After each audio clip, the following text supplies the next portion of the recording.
Bonjour messieurs, bonjour mesdames, fidèles téléspectateurs de 20 News TV, bonjour. Merci de nous accueillir chez vous. Nous sommes cet après-midi en compagnie d'Abel Naki, le président du CRIP panafricain. Nous le recevons sur ce plateau dans le cadre de notre émission Questions d'actualité. Avec lui, nous allons évoquer des questions d'actualité concernant le président Laurent Gbagbo, mais en même temps parler de sa prochaine tournée aux États-Unis. Abel Naki, bonsoir. Bonsoir. Alors, vous avez fait une tournée en Europe et vous vous apprêtez à aller aux États-Unis. Faites-nous rapidement le bilan de ce que vous avez fait en France ici. Merci. Je salue tous les téléspectateurs. En tout cas, je salue tous les Ivoiriens, tous les Africains qui se mobilisent, en tout cas depuis maintenant près de 2 ans, pour la souveraineté de la Côte d'Ivoire et pour la libération du président Laurent Gbagbo. Effectivement, le CRIP panafricain a fait une tournée en France. Nous avons parcouru les grandes villes françaises pour, un temps soit peu, aller vers l'opinion nationale, donc l'opinion française, leur expliquer la situation en Côte d'Ivoire. Parce que vous savez, cette crise en Côte d'Ivoire, beaucoup l'ont vue de haut. Donc les médias occidentaux que nous avons appelés les médias poubelles, parce que effectivement, ces médias ne véhiculaient pas l'information, la vraie. Donc, il nous appartenait à nous d'aller vers la population française et leur expliquer ce qui s'est passé en Côte d'Ivoire, leur expliquer comment les élections se sont passées, leur expliquer comment la Côte d'Ivoire était divisée en deux, comment une partie était armée et comment est-ce que dans ces conditions nous sommes allés aux élections. Et malgré ces conditions, le président Laurent Gbagbo a gagné les élections et la communauté internationale a véhiculé via les médias occidentaux un résultat qui n'était pas celui que les Ivoiriens attendaient, parce que ce sont les Ivoiriens qui ont voté. Donc il fallait expliquer aux Français. Nous avons parcouru plusieurs grandes villes pour instaurer ce qu'on a appelé la caravane de la liberté, qui consistait à faire signer les Français sur une banderole. Mais quelle banderole? Une banderole sur laquelle nous avons mis l'image du président Laurent Gbagbo et nous avons dit que voici celui qui a gagné les élections en novembre 2010. Et après leur avoir expliqué, en tout cas de bouche à oreille, du corps à corps, leur expliquer la crise, qui a gagné les élections, ils comprennent qu'ils ont été trompés par les médias et ils viennent et signent sur la banderole. Vous savez, en Occident, un blanc, celui qui a la peau blanche, ne pose pas sa signature n'importe où. Avant de poser une signature quelque part, il réfléchit, il lit, il relit avant de poser sa signature. Nous avons recueilli plusieurs milliers de signatures. C'est pour vous dire que cette opération que nous avons menée du 6 juillet 2012 au 11 août 2012, cette opération a porté ses fruits. Est-ce que vous avez eu le sentiment qu'on vous a compris? Nous pensons que nous avons été compris. Quand vous voyez aujourd'hui la CPI qui a du mal à donner le verdict de l'audience de confirmation des charges, nous pensons que nous avons été compris. Quand je dis nous, ce n'est pas forcément le CRIP panafricain seul, mais c'est l'ensemble des Africains, l'ensemble des Ivoiriens qui ont marché dans les rues de Paris, qui ont marché dans les rues d'Europe, qui ont marché, qui ont fait des va-et-vient à La Haye, Paris, à La Haye. Ce sont ces Ivoiriens-là, ces Africains-là, qui ont été entendus. Donc c'est ce que je peux dire. Alors, dans quelques jours, vous serez aux États-Unis, comme je le disais tantôt. Quel est le message que vous réservez aux Ivoiriens qui vous attendent là-bas? Aux États-Unis, il faut savoir que déjà, quand on parle des États-Unis, il y a toute une histoire. Les États-Unis, ça nous rappelle la déportation des Africains qui ont été victimes de l'esclavage, victimes de la traite négrière. Donc c'est ça que ça nous rappelle. Les États-Unis, ce n'est pas seulement les immeubles, les buildings que cela nous rappelle. Ça nous rappelle nos frères qui nous ont été arrachés à notre culture et qui ont été déportés. Mais cette même déportation, nous la vivons aujourd'hui. Quand nous regardons le cas du président Laurent Gbagbo, c'est purement et simplement une déportation, une énième déportation d'un digne fils d'Afrique. Un président de la République élu en plein exercice de son pouvoir est bombardé par une armée étrangère. Il est kidnappé par cette armée étrangère dont je veux parler, l'armée française, le kidnappe, le remet aux rebelles et ces derniers procèdent à sa déportation juste en Hollande. Donc c'est exactement le film de l'esclavage, le film de cette traite négrière qui, depuis 400 ans, nous revenons encore là-dessus.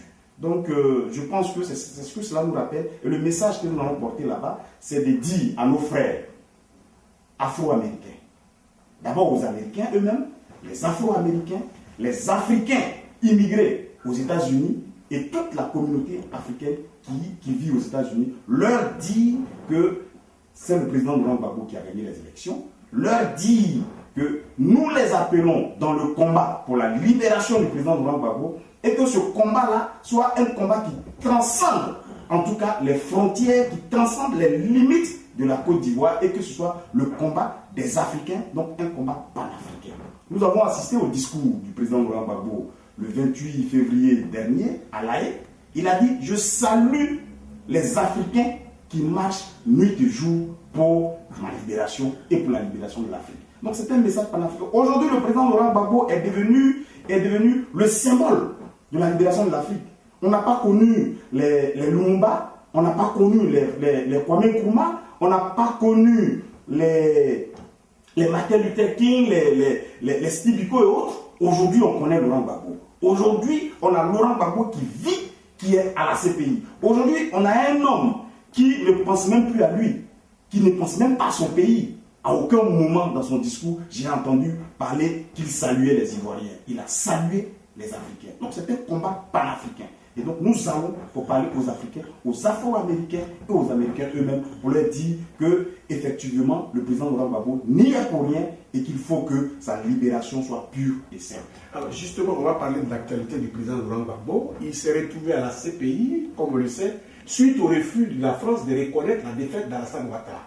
Et aujourd'hui, la CPI, par le biais des juges qui étaient en charge de l'affaire, ont décidé d'ajourner le procès suite à une insuffisance de preuves.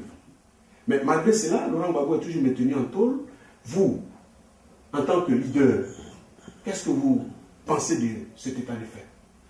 En tout cas, moi en tant que leader et en tant que responsable d'une organisation, d'abord, je salue la démarche des juges de la CPI. Et ça, il faut le dire. Parce que rien ne les empêchait de confirmer les charges. Ils allaient confirmer les charges et on allait avoir nos yeux couplés, on allait toujours continuer à marcher. Mais le simple fait que ces juges-là ont pris le temps et le soin de regarder dans le dossier et de constater que les preuves sont insuffisantes, je pense qu'il faut saluer les juges. Ça, c'est de 1. De 2, il faut être vigilant.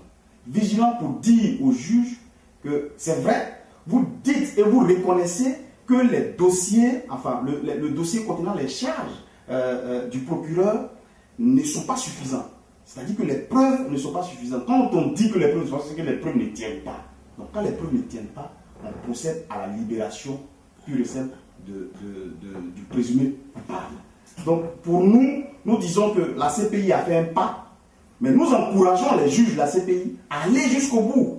Comme le disait le président Laurent Gbagbo, aller jusqu'au bout pour lire le droit et procéder à la libération du président Laurent Gbagbo. Parce que voyez-vous, en 2 ans, le procureur Ocampo, d'abord lui, en 2 ans, avec le soutien de la communauté internationale, avec le soutien de la CPI elle-même, le soutien de la France, de l'ONU et toutes ces organisations internationales, M. Ocampo n'a pas pu fournir des preuves crédibles. Ce n'est pas en 6 mois que Bensouda va pouvoir produire des preuves supplémentaires.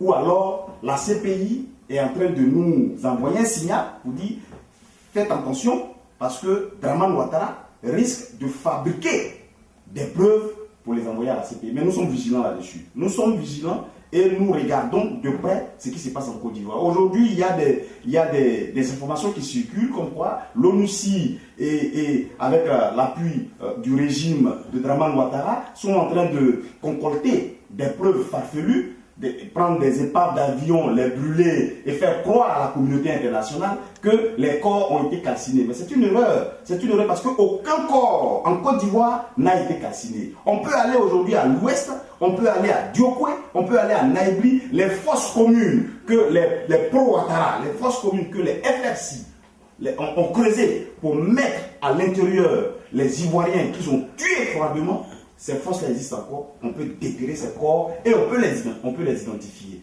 Donc je veux dire que pour nous prenons cette décision de la CPI comme étant une mini-victoire, comme on l'a déjà dit, mais il faut que nous soyons vigilants pour que la suite des choses, nous puissions regarder de près ce qui va se passer en Côte d'Ivoire. Alors, dernière préoccupation, on se rend compte que la réconciliation ne sera pas pour demain en Côte d'Ivoire. La preuve, on vient d'arrêter le leader ou alors le président de la jeunesse du FPI, quoi Justin. Vous, qui êtes en France ici et qui regardez cette situation de loin, quelle est votre réaction? Mais Dramane n'a jamais voulu de réconciliation en Côte d'Ivoire. Il n'a jamais voulu du bien des Ivoiriens. Quand vous prenez son histoire, son arrivée en Côte d'Ivoire, c'est une succession de déceptions.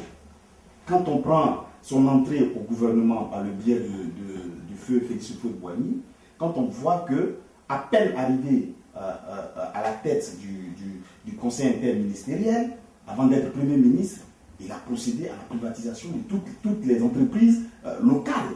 Ça, c'est de un. Quand vous regardez toutes les actions, sinon tous les actes que Alassane Dramane Ouattara a posés en Côte d'Ivoire, ce sont des actes qui ont fait mal aux Ivoiriens. Les salaires à double vitesse, les arrestations tous azimuts, la brimade, l'oppression. J'ai un ami diplomate qui a participé justement à la réunion qui s'est tenue à l'Union européenne tout dernièrement, où le Premier ministre a dit que la CPI était une cour qui poursuivait que les Noirs. Mais lorsque les personnes qui siégeaient sont arrivées sur le cas de la CPI, Dramane Ouattara est sorti de la salle. Il est sorti de la salle. Ça veut dire qu'il n'a même pas participé aux travaux pour dire qu'effectivement, quand on regarde le site de la CPI, on se rend compte que ce ne sont que des Noirs africains qui sont poursuivis. Nicolas Sarkozy a quand même bombardé la Côte d'Ivoire par le biais de l'armée française. À aucun moment, aujourd'hui, on attend de la part de la CPI qu'il y a des enquêtes contre Nicolas Sarkozy. Pourtant, nous savons que c'est un seigneur de guerre. Il a commandité la guerre en Côte d'Ivoire, en Syrie, en Libye et autres. Il a tué des civils. Mais on sait aussi que la France est signataire du traité de Rome. Pourquoi on n'enquête pas sur Nicolas Sarkozy? Pourquoi on n'enquête pas sur George Bush? Pourquoi on n'enquête pas sur ces présidents occidentaux qui ont fait tant de mal à l'humanité? Et ce sont les pauvres Africains qui sont toujours poursuivis. Ça, il faut que ça s'arrête. Et justement, nous saluons cette pétition de Mme Kalice Béala qui a été mise en ligne pour demander aux États africains de se retirer tout simplement du traité de Rome, de retirer tous les pays africains du traité de Rome. Donc, Ouattara n'a jamais voulu le bien des Ivoiriens. Et au moment où on parle de réconciliation, au moment où, après 2 ans, on voit que rien n'a bougé en Côte d'Ivoire, on voit qu'il y a un blocage, c'est ce moment que Dramane Ouattara trouve pour arrêter les Ivoiriens. Comment on peut comprendre qu'on dit qu'on a installé en Côte d'Ivoire un démocrate? Au nom de la démocratie, on a bombardé un pays. Au nom de la démocratie, on a bombardé un palais présidentiel. Mais comment pouvez-vous comprendre que dans ce même pays, après le bombardement, aucune organisation politique n'a le droit de se réunir? Aucun journaliste n'a le droit de dire la vérité. C'est-à-dire que les libertés publiques sont confisquées. La démocratie est emprisonnée. Quand tu essaies, un temps soit peu, d'avoir une certaine liberté dans ton propre pays, eh bien, tu es arrêté et tu es mis en prison. Donc c'est ce que les Ivoiriens vivent aujourd'hui. Aucune réconciliation ne peut avoir lieu dans ces conditions pareilles. Aucune réconciliation. Et donc, nous disons que c'est vrai, il faut aller à la réconciliation. Mais à quelle réconciliation et à quel prix il faut aller à cette réconciliation? C'est la question qui reste posée. Merci Abel Naki. Nous étions, comme je vous l'avais dit tantôt, en compagnie d'Abel Naki, le président du CRI panafricain, qui s'apprête à aller aux États-Unis pour aller parler aux Ivoiriens de ce côté-ci. Merci de nous avoir reçus et merci à vous, téléspectateurs de Events News, pour votre fidélité.